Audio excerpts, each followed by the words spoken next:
All right, our next speaker is Eelco, and I'm just going to say 8 letters to introduce this talk. OVSAFXDP.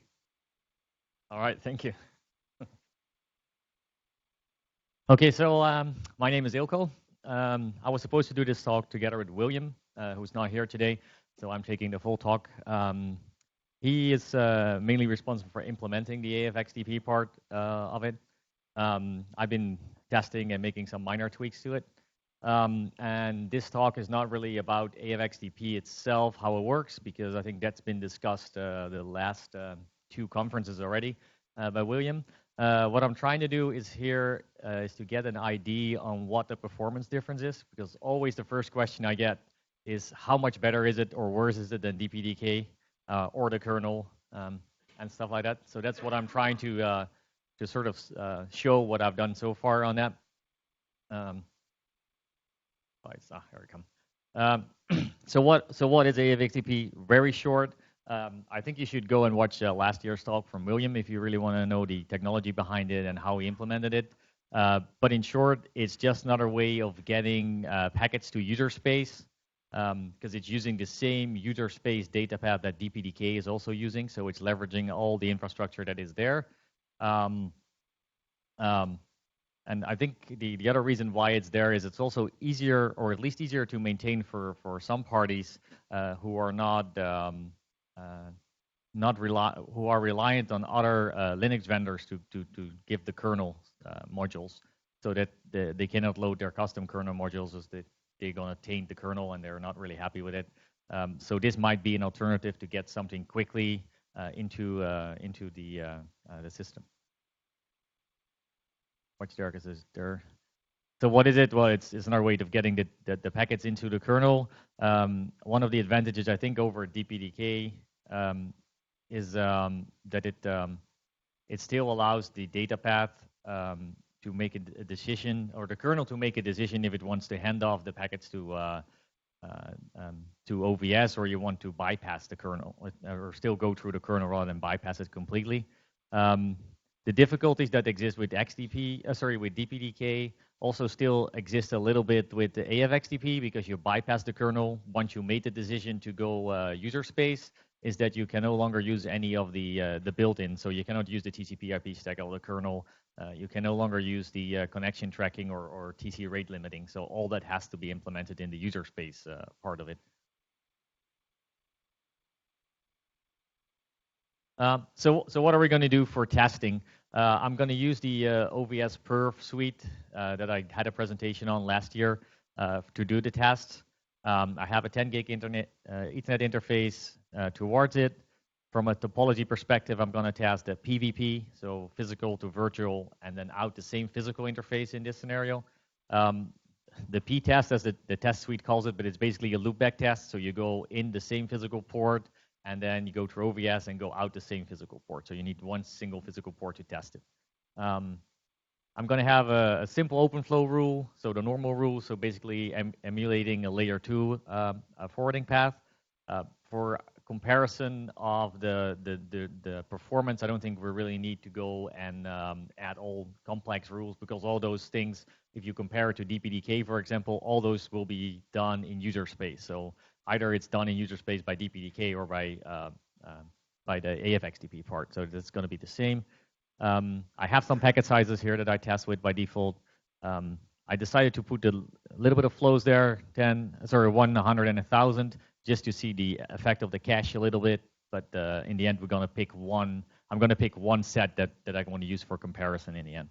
And unfortunately, I didn't have time to do any latency tests, because I think that's also something that it might be of interest to see how the latency differs between AFXDP, DPDK, and maybe the kernel data path. So that's maybe something for a later session.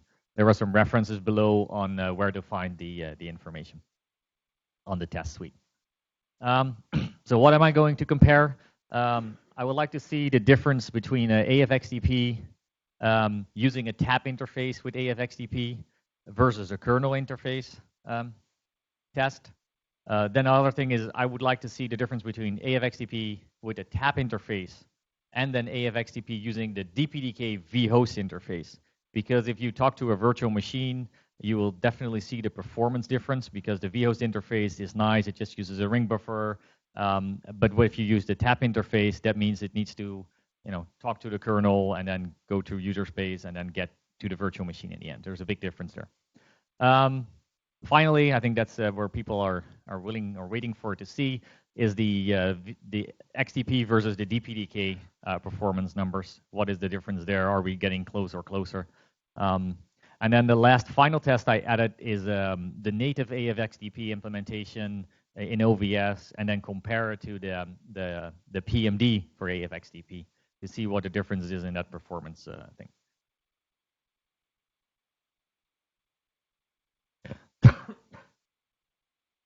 So this is the kernel data path. It's the physical loopback. And you see here is that, I can hardly see the number here.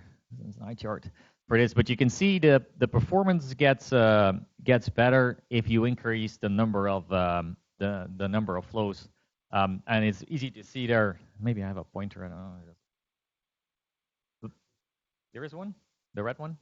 Oh yeah, there you go. So you can see it all looks nice. If I have more flow, I get more performance. But the thing that's sort of hidden, you can ignore this one. This is the OVS specific threads. But the thing what is hidden here, you can see if you have one flow, you roughly use 1 core. But then if you use 1,000 flows, you end up using 10 cores on this system. This is the total number of cores I have in the system. The purple one is sort of idle, and you can see. So although it looks like you have very nice performance with the kernel data path, you have to see that there is quite a huge CPU load. The same thing for the PVP test in this scenario. The only odd thing I found here, and I haven't had time to figure out why, is you can see here if you have the performance is better with a single flow compared to with multiple flows, and that is really odd, and I haven't figured out why, because even with multiple flows, you still use the 10 cores. So there's something odd there. I haven't figured out why that is. So this is the same test with AFXDP. What you see here is that it's reasonably stable with the number of cores. With the number of flows. The difference here is a single flow. It's a bit better, and then that's because of the cache, the EMC cache usage. So if there is more, it needs to sparse a bit more on the cache, and then the performance gets a bit lower. The core usage, you can see it's pretty stable. It's about 200%, I think. You get 100% for the PMD thread, and then you get another 100% for the kernel pulling the one physical core for the one queue. With vHOST, you see the performance is roughly the same for everything. You do see that there is quite a bit more CPU usage. You see there is about 250% plus the cores are roughly 350% of CPU usage in this case. The next slide will probably give a bit clearer picture when we compare them. When comparing, what I decided to do is pick one test and then compare that specific test to make it a bit, at least we can go through the slides. I put all the graphs in the slides, so if you're interested in looking at them, you can still look at all the slides. But what I've done, I would like to compare the 100 streams, 64-byte packets, and using the PVP test, because that's a more reliable thing. You go to a virtual machine and you go back outside of the real world. So this is the one slide. I have to apologize. The skills are not the same for both tests. I was using my scripts and they would generate the output, and I just couldn't paint the graphics, and I didn't have time to actually go and change them a little bit. But here you can see, and I probably have to look here. It's about, what is it? I think about 800. Yeah, I think it's about 8 million packets per second on AFXDP. And then this is the CPU part here. This is the blue one is the PMD thread, so that takes about 100%. This is the QEMU thread, which takes about 100%. And then this is the remaining part. So this is the 250% I talked about before. So to get the 8 million packets per, is it 8? No, it's 0.8 million packets per second. I'm sorry, the 0.8 million packets per second. you see that you have 100% here and then 250 here. So you have 350% CPU usage to do that, to get to that number. You get 200% here because you have the kernel takes about 100%, one core for the for the tap interface, another 100% for the physical interface, and then you have the 100% PMD thread because they're not the drivers are not pulled inside. They're pulled. The ring buffers are pulled, but the actual work is done by the kernel. And then you see another 50% here, which is the QEMU I/O thread that's running that needs to keep up with the tap interface.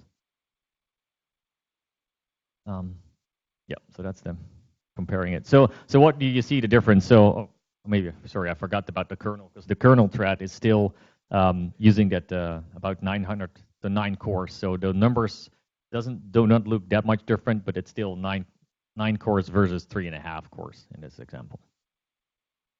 So what's the pros using AFXDP versus the kernel? So you use less CPU, you have more throughput, and you have no kernel module dependencies. So you can just on any kernel that supports AFXDP, you can run it. So what's the only downside of it? It's not. You have to compare it. It's the Userspace data path. So it's Userspace data path versus the kernel data path, which has a bit more features. And then the other thing that's missing is the QoS, the egress QoS, which is part of the DPDK itself. So it's not part of the AFXDP. That's not there. And then the other side note I put there is that people sometimes confuse that if they send some traffic in from a kernel interface or a real kernel interface, for example, the internal interface of the bridge, that traffic is actually handled not by the PMD threads, but that's handled by the main bridge thread. And then people sometimes do performance tests and they send some traffic through the kernel interface and then wondering why the performance is even worse. So that is the reason. But that's also there for DPDK. I just want to put it in there as a reminder for people.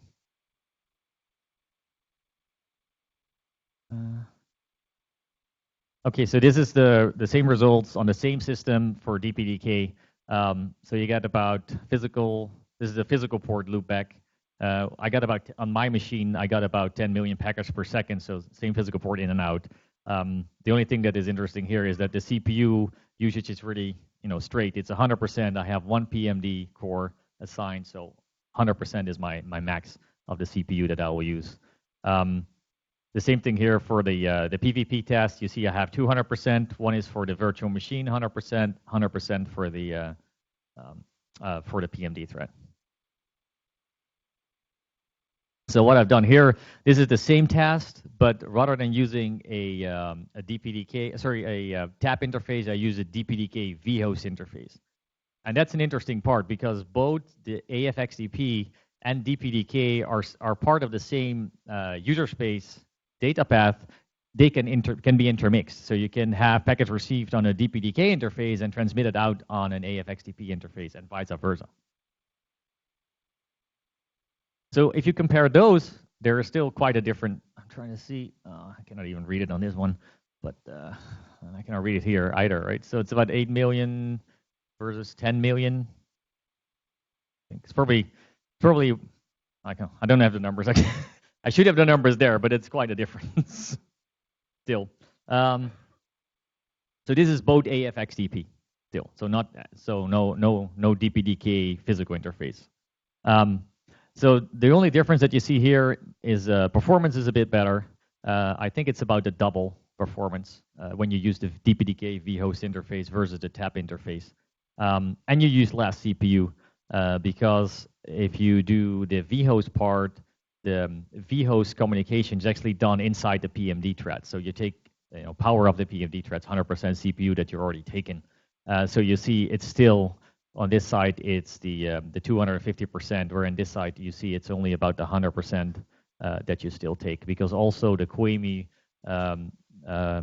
overhead you take off because you use the vHOST interface. So like I said before, so what is the pros? You have less CPU power if you use the vHOST interface. Your throughput roughly doubles. You have a more constant CPU. usage if you add more vHOST interfaces, not if you the physical interface, but if you use vHOST interfaces, it's going to be more constant. The disadvantage is you need to set up DPDK also. So then you're wondering if I already have to set up DPDK with all its interfaces. Does it really matter? Does it make sense for me to also set up AFXDP? Why not do everything DPDK?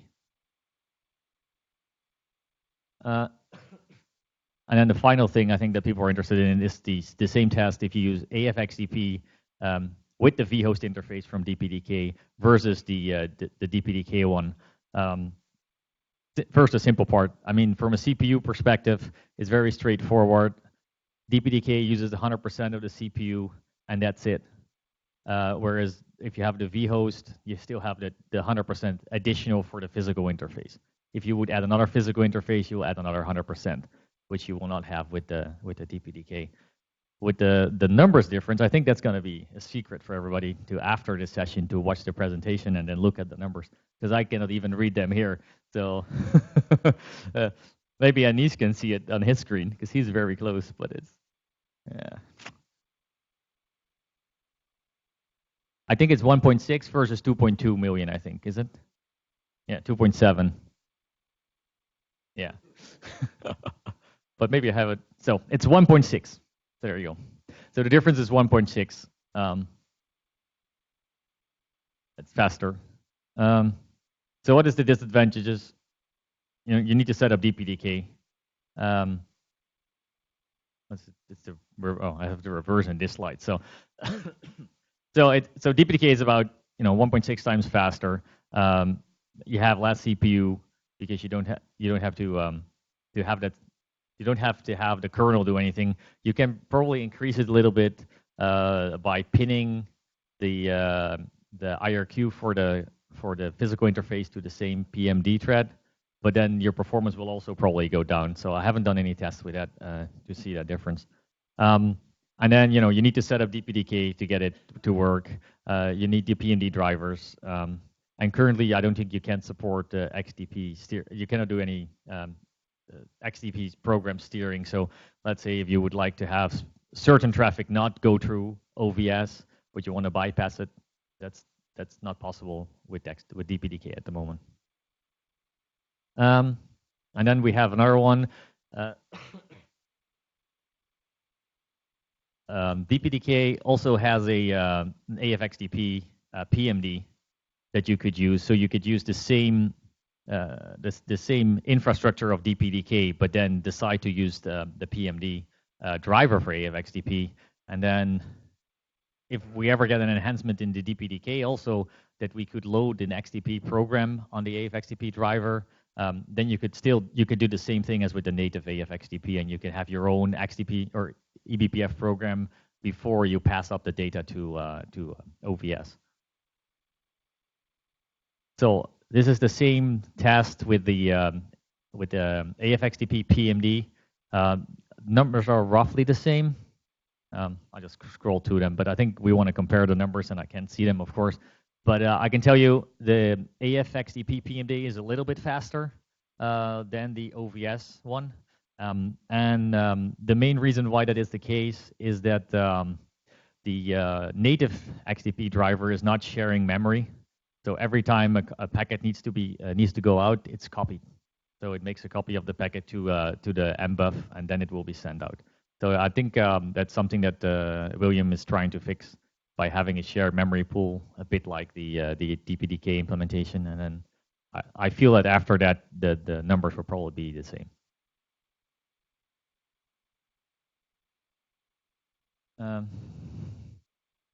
Okay, that's everything that's there.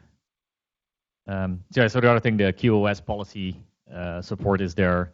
And then the disadvantages, I think you don't need to set up DPDK if you don't want to.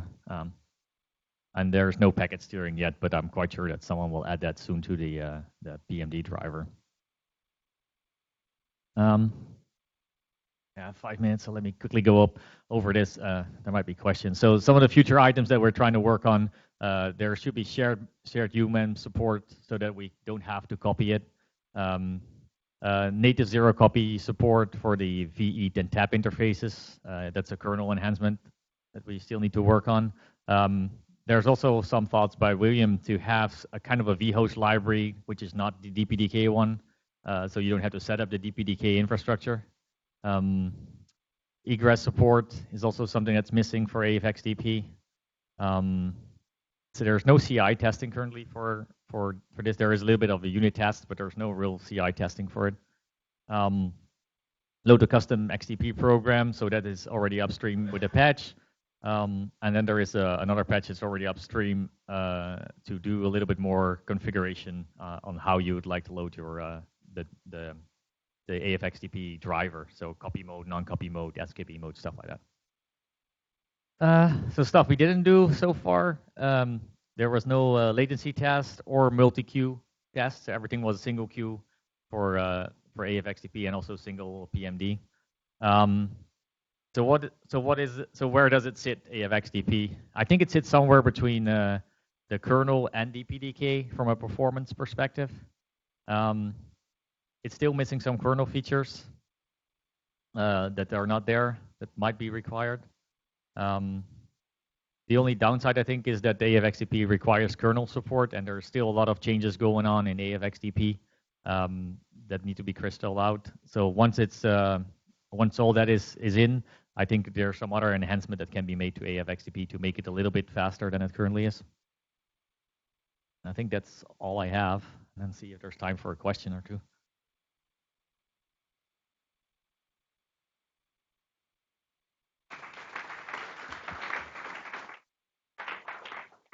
So yeah, we have time for one or two questions. Who has a question?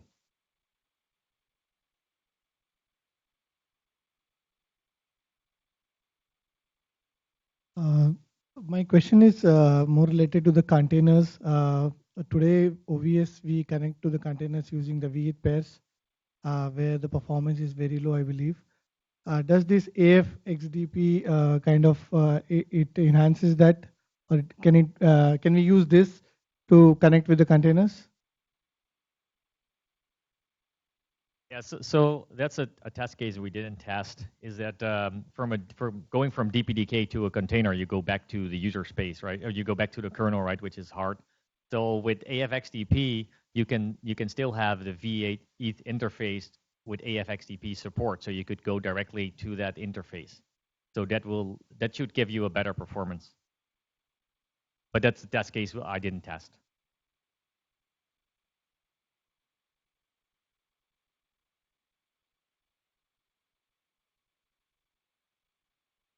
So the documentation in the repository has the TAP configuration, how to set up for a TAP interface. But if you replace the TAP interface with the V8 interface, then it should also work. If not, then just drop me a line and then we can work it out.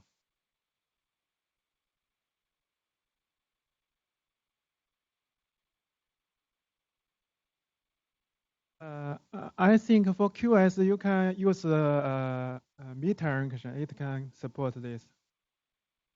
Meter. Yeah. Another question is, you mentioned the AFXDP vHOST. It's similar to DPDK vHOST user?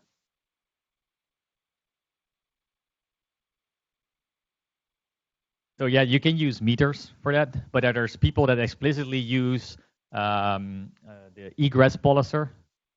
That's the one that's not supported on the AFXDP. And then your second question was, I remember, what was your second question? Oh, yeah. So we use the DPDK vHOST interface because natively there is no vHOST interface. So we use, for the testing, we use the DPDK interface, vHOST interface. So we have the traffic go through AFXDP, come through the OVS, and then send out on the DPDK vHOST interface. What other people want as an enhancement is to have a third-party vHOST implementation that can be used.